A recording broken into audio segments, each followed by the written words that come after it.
بسم الله الرحمن الرحيم. النهاردة جايب لكم فكرة يا جماعة هتنفعكم. قبل كده أنا جبت الكشاف اللي انتوا شايفينه حضراتكم. طيب الكشاف دوت طبعا كان بيشتغل بمحول، والمحول من كتر الشحن فابتدى يخرب ويبوظ، فاضطريت ان انا اعمل له فكرة.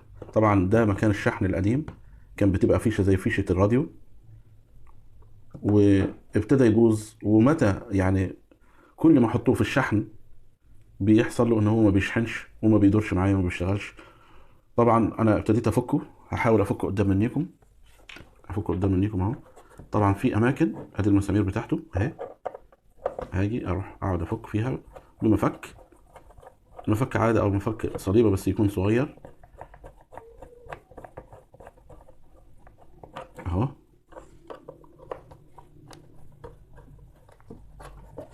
وادي المسمار الرابع، وابدا افك معاكم وافرجكم على البتاع من جوه دي تركيبها ازاي اهو.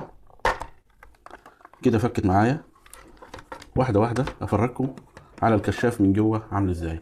الكشاف من جوه زي ما انتم حضراتكم شايفين، دي كلها لمبات ليد، دي كلها لمبات ليد اهي من قدام كده. طبعا لازم اتعامل معاه بالراحه يا جماعه. طبعا هنا كان في محول، المحول دوت اتحرق مش هينفع يشتغل تاني، فجبت بدل منه بطاريه 9 فولت، بطاريه 9 فولت. طيب في الطبعه هنا اهو هتلاقي ان ماشي اتنين اتنين مع بعض، فرده الايه، الموجب والسالب، الموجب والسالب. طبعا لازم ابقى مخلي بالي قوي ان الموجب فين والسالب فين. لو لاحظتوا، تعالوا كده معايا نقرب بالكاميرا، هنلاقي هنا في كلمة موجب، هنا في كلمة موجب اهي. طبعا ثواني كده عشان انا بصور بالايد التانية، ثواني هجيب المفك وافرجكم على الموجب اهي.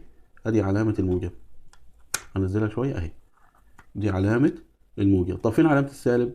اهي دي.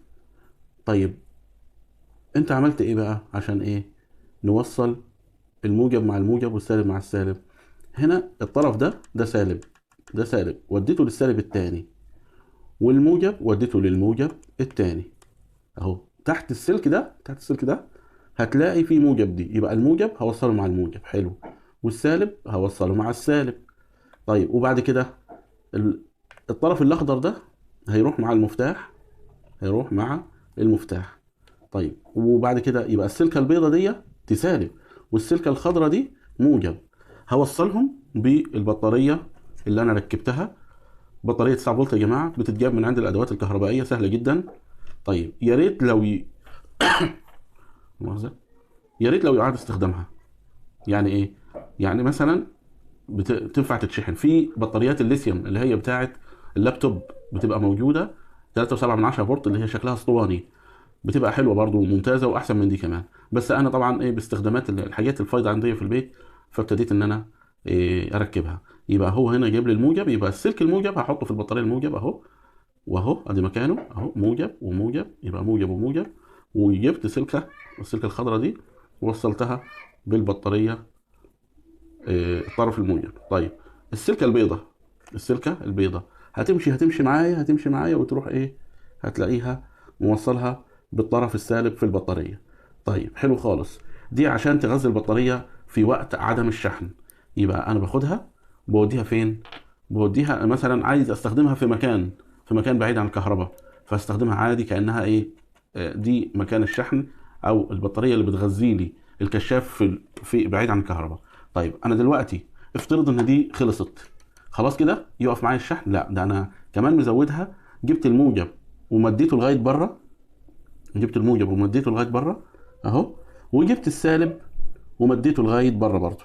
طيب حلو خالص، ده كلام جميل. يبقى الاتنين مع بعض، الطرف الاحمر انا وصلته في الموجب، والطرف الاسود انا وصلته في السالب. طيب هاجي كده اهو اركب ال- الكشاف، المفتاح بتاعه تاني. معلش ان اخد مني وقت يا جماعه، سامحوني على اطاله الفيديو، ولكن انا حبيت اشارككم الفكره بالنسبه للناس اللي معاها كشافات والكشاف باظ ومش عارف يستخدمه تاني، بطريقه سهله وبسيطه والله. ومش متعبه جدا، بالعكس ده الواحد يعني بيحس بمتعه. طيب كده انا حطيت الايه، المفتاح. ادي حطيت المفتاح اهو في المنيم بتاعه اهو. اهو اركب له الكليبسه بتاعته، اركب له الكليبسه. معرفش ان كانت هتاخد معايا وقت ولا ايه. طب هركبها واجي لكم. بعد ما ركبت السلك المفتاح يا جماعه اهو، وركبت البلاستيكه بتاعته، هاجي اجرب اهو. اهو اه اشتغل معايا اهو، اشتغل معايا.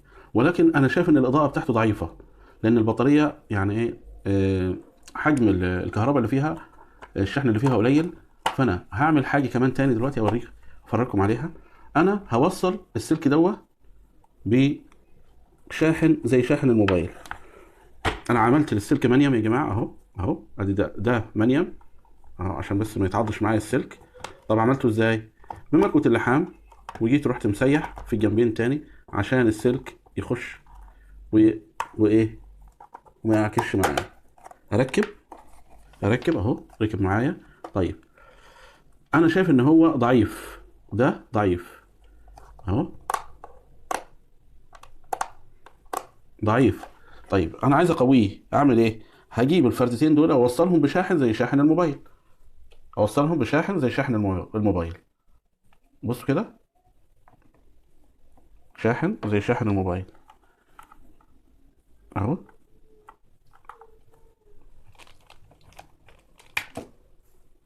خدوا بالكم معايا. الله ما شاء الله، شفت القوة؟ قوة غير عادية يا جماعة اهو. بصوا القوة، اظهر معايا كل حاجة.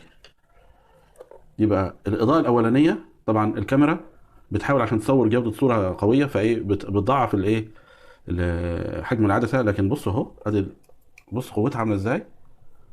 طبعا انا لو سبتها فترة على البطارية بالشحن بتاعها ان شاء الله هتشحن. ولو جبتوا كمان البطاريات بتاعت الليثيوم، لو جبتوا بطاريات الليثيوم اللي هي لايون ليثيوم، هتلاقيها اشتغلت وهتجيب معاك ايه، نتائج مبهرة، نتائج مبهرة. دي كانت حلقة النهاردة، حبيت اشاركها معاكم.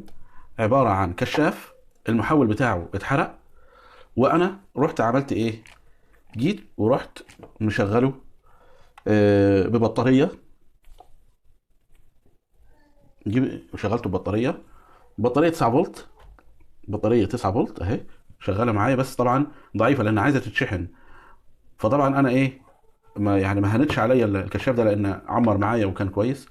فحبيت ان انا اعمله واظبطه. فجبت الشاحن، شاحن الموبايل، وركبته على البطاريه اللي جوه. طبعا فردة الشاحن الموجب على فردة البطاريه الموجب، وفردة الشاحن السالب مع فردة البطاريه السالب، وهتلاقيها تشتغل معايا. وادي قوه غير عاديه زي ما انتم شايفينها اهي اهو. انا بحاول ان اطفي الشاحن، وبقول لكم شايفين اقوى، خلي بالكم مما هو كان في بالسلك الكهرباء بالمحول اهو. قوه غير عاديه يا جماعه، تنور لك زي كشاف العربيه بالظبط. اهم حاجه الوصلات زي ما شرحت لك تبقى كويسه، ومعاك مكوتك، مكوه اللحام، ومعاك القصدير بتاعك اللي بتلحم بيه، وسلك يكون نظيف حلو. والله يعني بصراحه انا عجبني الشكل والمضمون. طبعا تسيبها شويه، تسيب الشاحن بيشحن البطاريه اللي جوه، وفي الاخر هتلاقيها بتشتغل معاك شغل كويس وحلو. واشكركم على المشاهده، ويا ريت يا جماعه تشيروا الفيديوهات بتاعتنا، لان احنا بنحاول ان احنا نوفي طلباتكم. وان شاء الله استنونا في فيديوهات جديدة وممتعة. واشكركم على المشاهدة، والسلام عليكم ورحمة الله وبركاته.